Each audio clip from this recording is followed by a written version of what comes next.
Welcome to Chillin' 101. We hope this video helps. You begin by preparing both devices so pairing succeeds the first time. On your iPhone, confirm iOS 17 or later and sign into the same Apple ID. That matters for Health and iCloud. Once done, place the Series 9 next to the phone and open the Watch app. The animation should appear. If it doesn't, tap Pair manually. Make sure Bluetooth and Wi-Fi are active. This speeds app sync and backup restoration, which prevents setup delays and lost data later. Now you move into configuration where choices affect daily use. Decide whether to restore from backup. Restoring keeps watch faces, app data, and settings, versus a fresh setup which can be cleaner. Next, add cellular if you have a plan. It requires carrier activation and may take a few minutes. Enable Apple Pay and grant health and motion permissions so workout tracking and fall detection work correctly.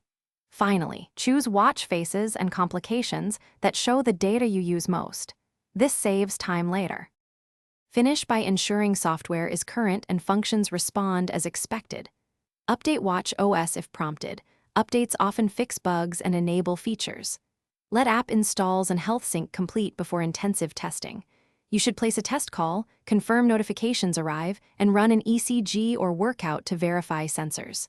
If things go wrong, restart both devices and retry pairing.